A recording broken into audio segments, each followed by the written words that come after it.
Hello everyone, কেমন আছো সবাই? আশা করছি সবাই খুব ভালো আছো। স্বাগত জানাচ্ছি।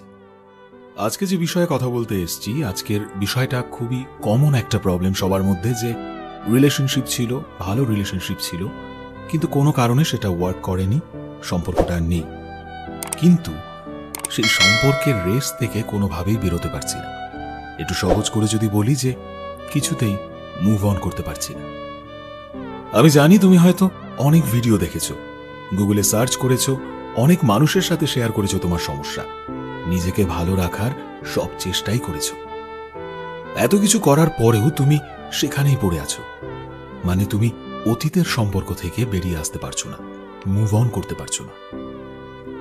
তার সাথে কাটানো মুহূর্তগুলো মনে হয় সব সময় তোমার সাথে চলছে। কোনো কাজেই ঠিকঠাক মন বসছে না, তার উপরই চিন্তা ভাবনাগুলো যা তোমার ফ্রাস্ট্রেশনকে আরো বাড়িয়ে দিচ্ছে। কি ঠিক বললাম তো? একটা সত্যি কথা বলবো, তুমি যতই মুভ অন করার চেষ্টা করো না কেন, সহজে মুভ অন কখনোই করতে পারবে না।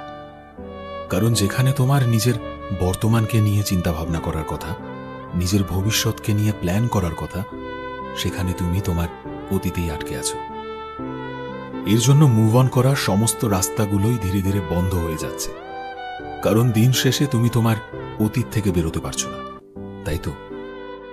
সত্যি বলতে আমরা মুভ অনের মানে বলতে বুঝি কোনো মানুষকে পুরোপুরি মন থেকে মুছে ফেলা, কিন্তু সেই মানুষটার সাথে কাটানো মুহূর্তগুলো, সেই মানুষটার সাথে তৈরি হওয়া স্মৃতিগুলো যে একদমই আমাদের মনের মাঝে আসবে না, সেটা কখনোই হয় না।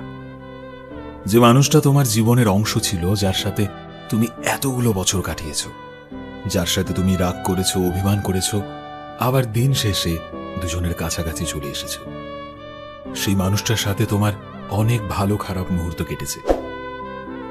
এই মুহূর্তগুলোকে সহজে ভুলতে পারবে না। মুহূর্তগুলোকে জীবনের সাথে এগিয়ে নিয়ে যাওয়ার মানেটাই হলো সঠিক মুভ অন করা। আসলে জানো তো, যে ব্রেকআপ হওয়ার পর আমরা যতবার ভাবি যে তাকে ভুলে যাব, এই ভুলে যাব কথাটার মাধ্যমে আমরা কিন্তু বারবার তাকে মনে করি, তাই জোর করে না কাউকে ভোলা যায় না। আমি তোমার কষ্টগুলো বুঝতে পারি। ব্রেকআপের পরে যে মানসিক কষ্টগুলো আমাদের জীবনে আসে, সেটা আমাদেরকেই ভোগ করতে হয়। যদি তুমি সেই ইমোশনের থেকে দূরে যাওয়ার চেষ্টা করো, সেই ইমোশনকে একবারে ভুলে যাওয়ার চেষ্টা করো, তবে সেই কথাগুলো, সেই স্মৃতিগুলো বারবার তোমার মাথার মধ্যে ঘুরপাক খাবে। কিন্তু যদি নিজেকে নর্মাল রাখো, সেই ইমোশনগুলো যেগুলো বারবার তোমাকে তাড়া করছে, তাদেরকে তুমি সাধারণভাবে নেওয়ার চেষ্টা করো, দেখবে সেই ইমোশনগুলো কখনোই তোমার উপর আধিপত্য বিস্তার করতে পারছে না। তাই কখনো নিজের মস্তিষ্কের সাথে লড়াই করতে যেও না, কারণ আমাদের মস্তিষ্ক অনেক বেশি শক্তিশালী হয়, তার সাথে যুদ্ধ করে তুমি কখনোই জিততে পারবে না। তাই সেই স্মৃতিগুলোকে নিজের মাথায় আসতে দাও। স্মৃতিগুলো তোমার কাছে আসবে, আবার চলেও যাবে। হ্যাঁ, একটু খারাপ লাগবে, কষ্ট হবে, কিন্তু তবুও সেই ইমোশনগুলোকে তোমার মাথায় আসতে দাও। যতটা কাঁদতে মন চায়, মন খুলে কাঁদো, কারণ কান্না করলেই আমাদের জীবনের অর্ধেক দুঃখ পার হয়ে যায়, মন অনেকটা হালকা হয়ে যায়। আর মন হালকা হবার পর নিজেকে এটা বোঝাও যে সবকিছুই নর্মাল, সব ঠিক হয়ে যাবে। নিজেকে এটা বোঝানোর চেষ্টা করো যে কেউ জীবনে না থাকলে জীবন কখনো থেমে যায় না, তবে কেউ চলে গেলে আমাদের অনেক বেশি কষ্ট সহ্য করতে হয়। কিন্তু নিজের ওপর বিশ্বাস রাখো যে একদিন সব ঠিক হয়ে যাবে। কষ্টের থেকে বেরিয়ে আসার জন্য সবসময় সেই কষ্টের সাথে মোকাবিলা করতে হয়, কিন্তু আজকাল মানুষ এটাই করতে পারে না। মানুষ আজকাল নিজের কষ্ট থেকে বেরিয়ে আসার জন্য টেম্পোরারি সাজেশন খোঁজে, তারপর এই ভুল সিদ্ধান্তই অভ্যাসে পরিণত হয়ে যায়। তাই তো আজকাল ব্রেকআপের পরেই মানুষ নেশায় নিজেকে মগ্ন করে রাখে, নয়তো কোনো নতুন সম্পর্কে চলে যায়। মানুষ ভাবে যে এসব করে নিজের কষ্টগুলোকে ভুলতে পারবে, কিন্তু এসব করে সে কখনো নিজের ভেতরের কষ্টগুলোকে ভুলতে পারে না, বরং সেগুলো আরো বাড়তে থাকে। কারণ মানুষ এটা বুঝতে চেষ্টা করে না যে কি কারণে তাদের সম্পর্কটা শেষ হয়েছে, কি ভুলের কারণে আজ দুটো মানুষ আলাদা হয়ে গেছে। এই একই কারণে নতুন সম্পর্কেও প্রবলেম আসতে শুরু করে, তারপর আবারও আর একটা ব্রেকআপ। তাই তুমি অন্তত এই ভুলটা করো না। নিজেকে একটু সময় দাও আর ভাবো যে তোমাদের সম্পর্কটা কেন শেষ হয়েছে, কোথায় ভুল ছিল, আর তোমাদের মাঝে এরকম কেন হয়েছে। আর যখন বুঝতে পারবে তখন নিজের ভুলগুলোর ওপরে কাজ করো, নিজেকে বোঝার চেষ্টা করো। কোনো ডিসিশন এত হুটহাট নিও না, না হলে যেভাবে তোমার আগের সম্পর্কটা নষ্ট হয়েছে ঠিক সেইভাবে পরের সম্পর্কটাও নষ্ট হবে। আর সব থেকে বড় কথা যে ব্রেকআপ যে কারণেই হোক না কেন, সেটাকে নেগেটিভ ভাবে নেওয়ার পরিবর্তে পজিটিভ ভাবে নিতে শুরু করো।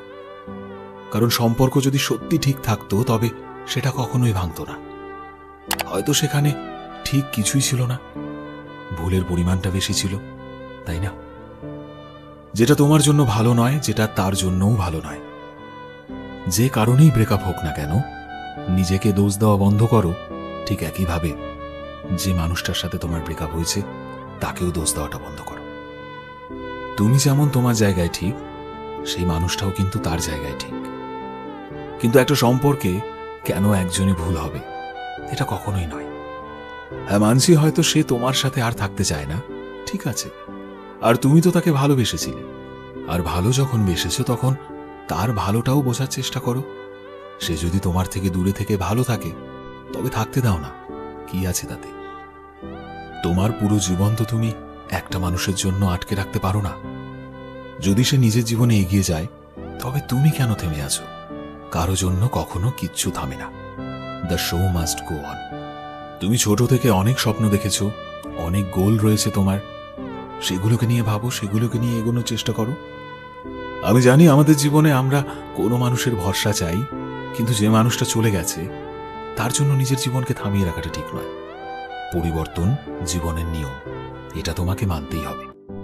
তুমি তোমার বন্ধুদের সাথে আড্ডা দিতে পারো, মায়ের সাথে বসে গল্প করতে পারো, সিনেমা দেখতে পারো, প্রচুর গান শুনতে পারো, এবং সর্বোপরি নিজের কেরিয়ারে ফোকাস করতে পারো। এখন তোমার ওপর, তুমি যদি চাও তবেই নিজেকে মুভ অন করতে পারবে। কারণ মানুষ পারে না এমন কিছু নেই, একবার চেষ্টা তো করে দেখো, জয় নিশ্চয়ই হবে। ভিডিওটি ভালো লাগলে অবশ্যই শেয়ার করে দিও। যারা চ্যানেলে নতুন তারা প্লিজ চ্যানেলটিকে সাবস্ক্রাইব করে দিও, এবং যারা অলরেডি সাবস্ক্রাইব করেছো তোমাদের সবাইকে অসংখ্য ধন্যবাদ। আজকের ভিডিওর এইম রাখলাম 1000 লাইক এবং 200টি কমেন্ট। জানি তোমরা করে দেবে, জানি তোমরা আমাদের কোনোভাবেই নিরাশ করবে না। তোমরাও চাইলে তোমাদের লেখা আমাদের পাঠাতে পারো। কিভাবে পাঠাবে? ডেসক্রিপশন বক্সে এবং চ্যানেলের ডেসক্রিপশনে লিংক দেওয়া রয়েছে, প্লিজ একটু চেক করে নিও। দেখা হচ্ছে নতুন একটা দিনে নতুন একটা ভিডিওতে। টিল দেন সবাই ভালোবাসায় থেকো এবং সবাইকে ভালোবাসায় রেখো। Thank you.